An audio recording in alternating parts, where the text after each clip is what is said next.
Yeah. Is that confirmed? Can I tell our guys expecting to check? See that? He was in it. What? He was in there. I mean, we won't report it, but are you sure that's the case? Yeah.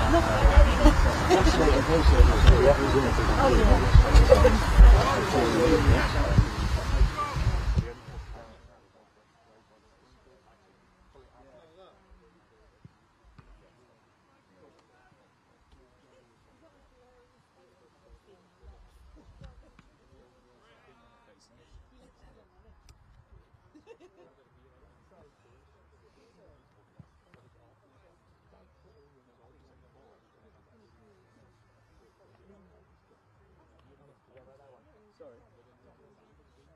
Yeah, hang on, Charlie, give me a second.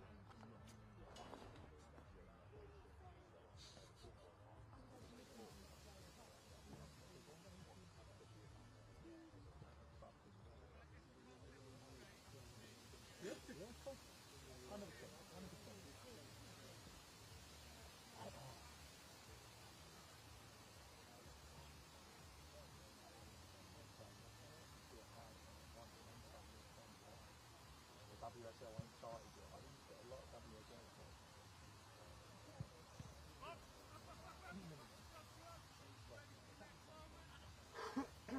Sorry, Charlie, back with you.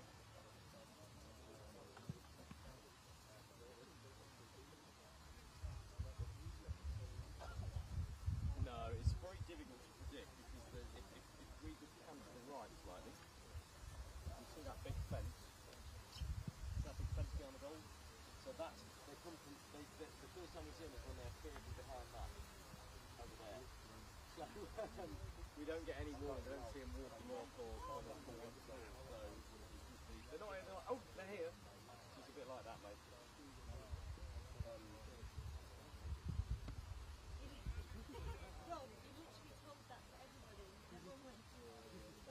Brilliant, thank you, mate.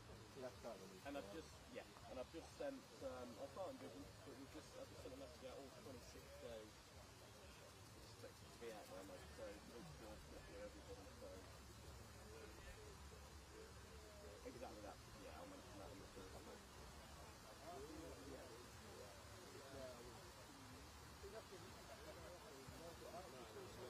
I'll keep you posted, mate. As soon as we see them start dribbling past that still gives us a minute or two to have everybody down.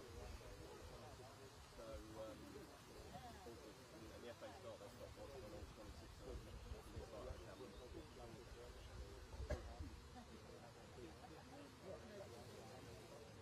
Have you got a ball there at the end of part 3 or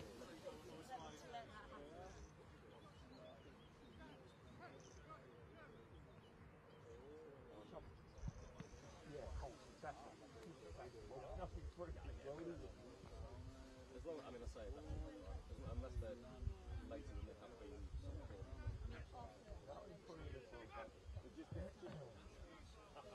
This is now one. She's got 2 days. She's cut her out down there. Because she doesn't want to get Just mention to Robbie Watton not to linger on the last shot if we're taking a strike closer to the wire. Confirmed to me. Robbie was still talking over the picture for about 20 seconds after the security came up and moved the camera away. Exactly the same as Gilson's got. Gilson versus the worst player. R1 and the R3. Exactly. The worst player. Leipzig is very good ball. Holding good. I don't know, they must have something weird with the settings. Because they're not old boys. It's normally only old boys. Yeah. So I don't know what they've done with the two. But no, Jackie was devastated after the first game. She said, no one will look better than you.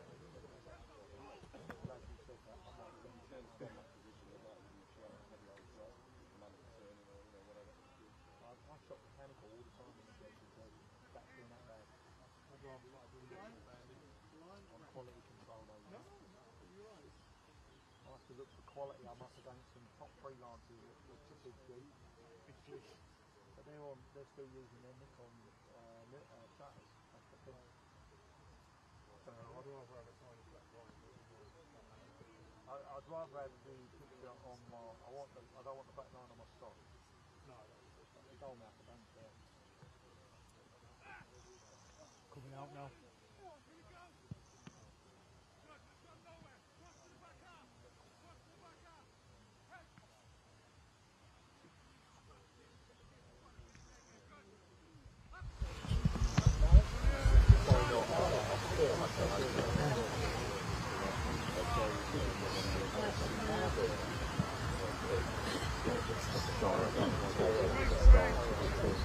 They're coming out, they're coming out. No. Faces, they're coming out. Eddie's out. The most important person is Eddie. Eddie's out. Yep.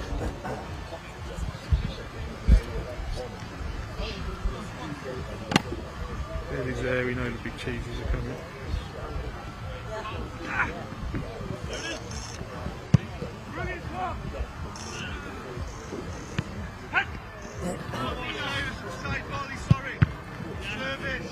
Bellingham was an earthquake yesterday. Yeah, I see that. Did anybody get it? I would do.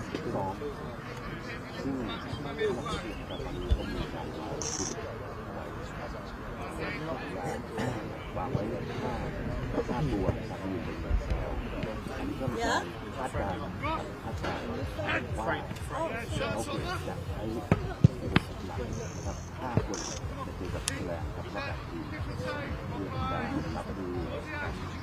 Gordon Bellingham trade.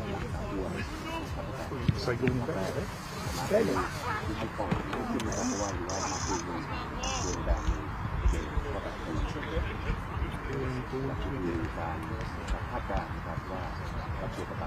Okay, Charlie, we're ready when you are, mate.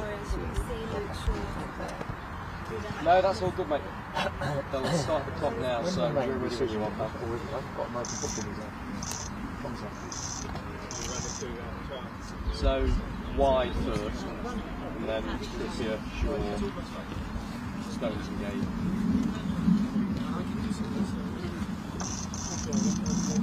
Might want to have a look, see where they are. No, not with the camera, just with the eyes, so you can see. You get an impression if you look now where they are. Look. So Kane's on the left, Manager's on the left with Kane. One's a really good ball, chasing rugby or American football. That's it. Yeah, it's back to a thing there. Okay, mate. By the time you get there, they'll all have moved, but you know.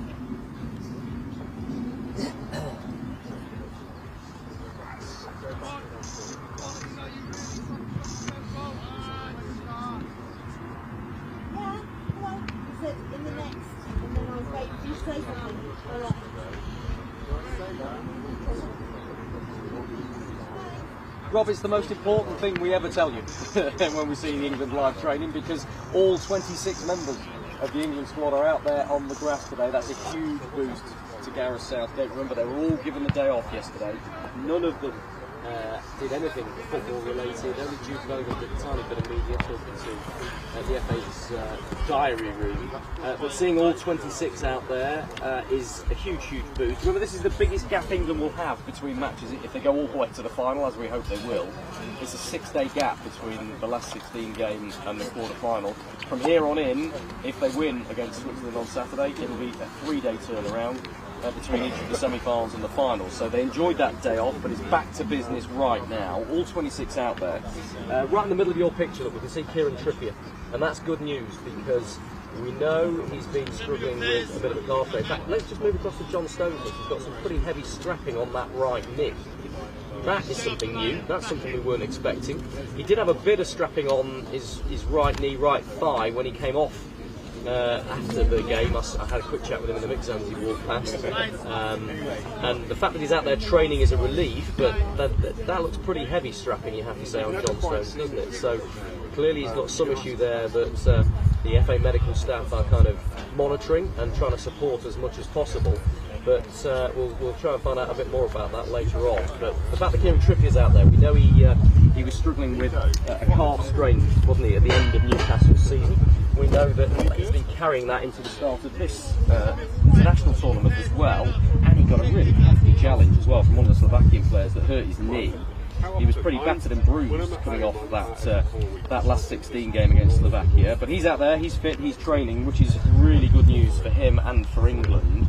And look who's alongside him. They're all in exactly the same place where we want them to be. Mark Gay, England's best defender for me, has been outstanding in this tournament so far, but he's suspended. He got a second yellow card against Slovakia.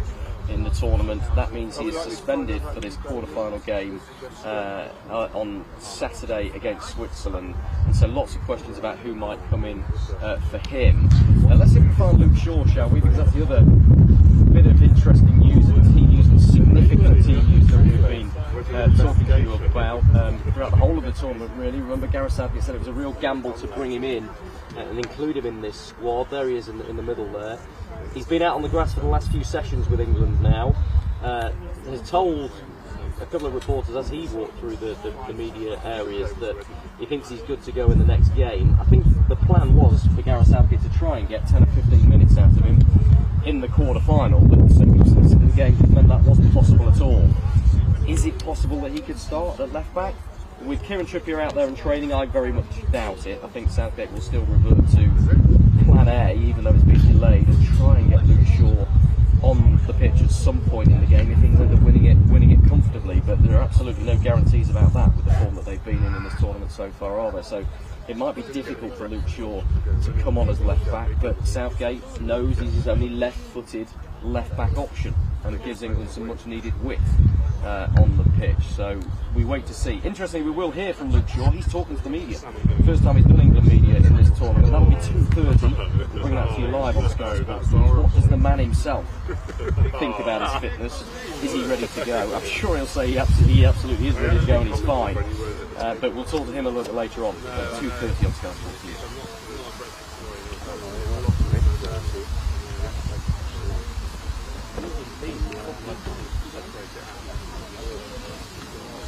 Well, yeah, Jude Bellingham was in the diary room, and he said some really nice things, actually. He talked for the first time really openly about the goal, and he paid tribute to Mark Gay. You see, they turned the sprinklers on for us, the FA, which was really nice of them, so it looks like Jude Bellingham's in a thunderstorm. He isn't. That sprinkler is between us and him. But he did get some time off yesterday, and when he spoke in the diary room, he paid a big tribute to Mark Gay. He called him the most humble man in the squad, and he didn't want any attention for that flick on that set Bellingham up for that wonder goal that kept England in this tournament. And Bellingham did say, my God, it's definitely one of the most important and memorable moments of my career so far. But he was spotted in town where we're staying, in Airthorpe, when he went out with his mum and father yesterday in a cafe. In fact, somebody in the FA just told me that when I went for a run yesterday afternoon, I ran straight past him while he was sitting in the cafe, and I never even noticed him. So that's good journalism, isn't it? That was brilliant. We could have got a bit exclusive with Jude Bellingham, but didn't manage it. But no, the whole point of yesterday was to completely ignore football, forget about it, spend some time with their friends and family, which is what they did. I mean, they did it once earlier in the tournament as well, and Harry Kane said that there were kids running all over the place in the team hotel, bouncy castles and horse riding activities, and he said it lasted 5 hours, and maybe we should have put it a bit shorter. So maybe when we speak to Luke Shaw a little bit later on, we'll ask him exactly what went on yesterday.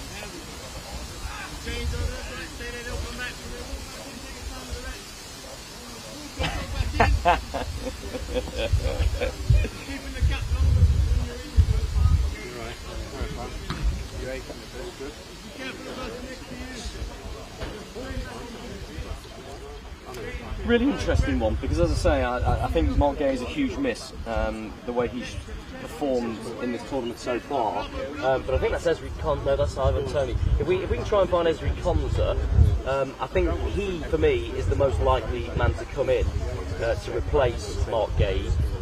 There he is, got the middle of the picture there, the Aston Villa man. He's been so consistent all season for Aston Villa, and it's been made pretty clear to me from the people I've been speaking to that he's the first cab on the rank if any of England's defenders are not available.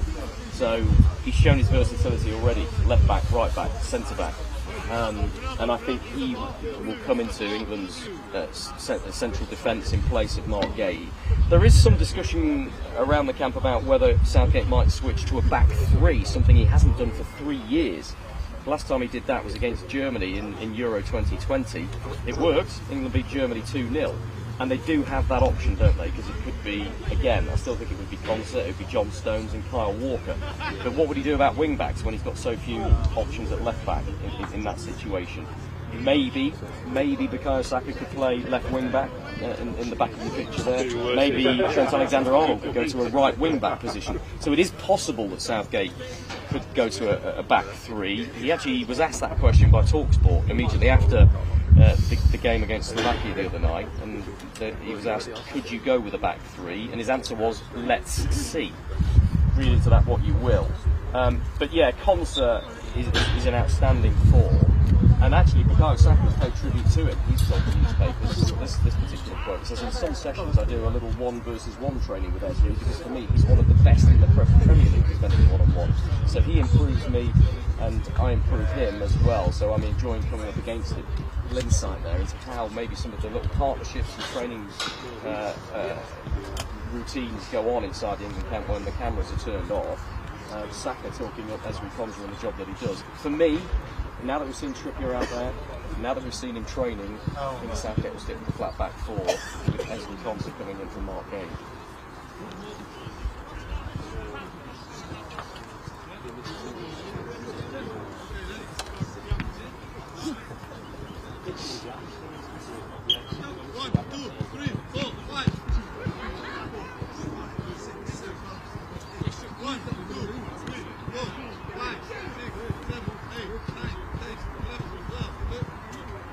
These are all, it could and it would be a good option. And look, for me, I think that would be a good option. I think that one of England's biggest problems in the tournament so far is that they've been outgunned in midfield.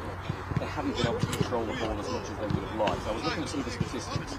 England have had 60% possession on average throughout the tournament, 59.7%, extremely accurate. Only Portugal and Germany have averaged more than that so far. But England have had more passes than any other nation so far in their own half. So that would suggest they're not progressing the ball through the thirds as much. I mean, look, anecdotally, a lot of England fans have said too many of the players are turning backwards and passing sideways or backwards. But if they can get an extra body in midfield, if they can get that natural width with wing backs by playing 3 centre backs, maybe that's an answer to the problems. It's not something Southgate's done or even thought about for 3 years, so it would be a significant change in plan if he were to do that. But interesting to see what they do. Kobbie Mainoo, though, is the man who's come into that central midfield, and he's been outstanding. There he is, look, and that's nice. You've got him and Conor Gallagher together. And I felt a bit sorry for Conor Gallagher when he got his chance to start in that third group game against Slovakia, and then he was hauled off at half time, replaced by Mainoo, and Mainoo got his first start in the last 16 games. I thought Gallagher did okay. I think he did what his job is, which is to show real energy and dynamism and win the ball back, which he did really quite effectively. But Mainoo, I think, has offered the best of both worlds for Gareth Southgate when it comes to passing ability, getting England going through the thirds, but also winning the ball back. He's not as good a passer as Trent Alexander-Arnold. He's not as good in terms of recovering the ball as Conor Gallagher, but he's the best all-rounder of those two that I think England have got. So I think Southgate has solved that central midfield conundrum. I do think it'll be Kobbie Mainoo that keeps his place alongside Declan Rice for this final game. But as I say, more of that over the coming days. We'll find out more detail as the days progress.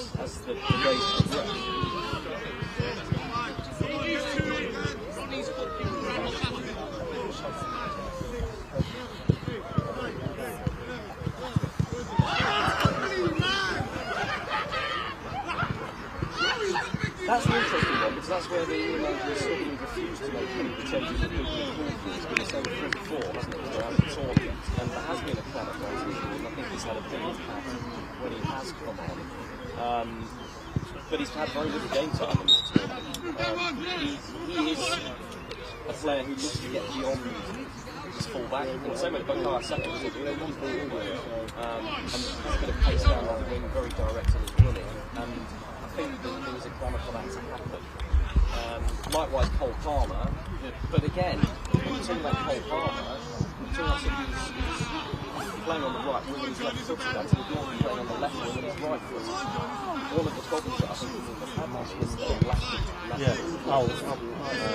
So I don't know whether Gareth Southgate sees that option. I still think he might stick with largely what he's been doing so far with his game plan in terms of his attacking options. There's Harry Kane on the right, by the way. 2 goals in 2 games in the knockout stages, even though he's not been absolutely at his best. Phil Foden, it's a big call if Gareth Southgate thinks about dropping Phil Foden, isn't it? And there's Cole Palmer, the man we've just been talking about. Extraordinary seasons at Chelsea. All of these attacking options are hugely positive options. At the moment, Southgate's been using those impact substitutes. Might he go forward from the start? I'll tell you what, Luke Shaw's a really good talker. So these are the sort of issues we can address with him when he speaks to the media a little bit later on. And of course, we'll get an update on his fitness and whether he feels ready to go from the start in a massive game against Switzerland in the European Championships quarter-finals. Is that realistic for Luke Shaw? After more than 4 months, almost 5 months now with no football, that he goes right from not playing any football to suddenly starting for England. I don't think that will happen. I think Luke Shaw will be on the bench and himself and he'll hope to get some games out. But we'll talk to him later on, Rob. 2:30 UK time.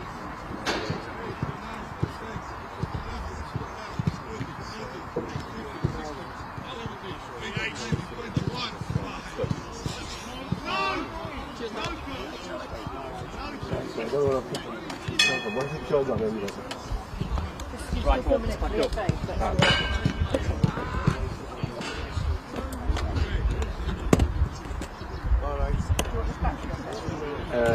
If whatever works, but yeah, maybe. Just in case.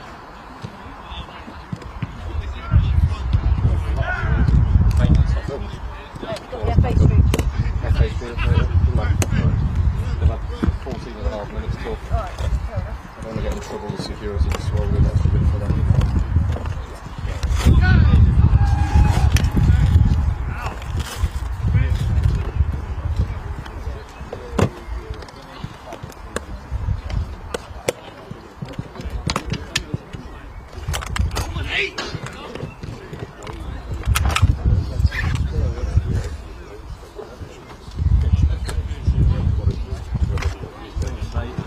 Ladies and gents,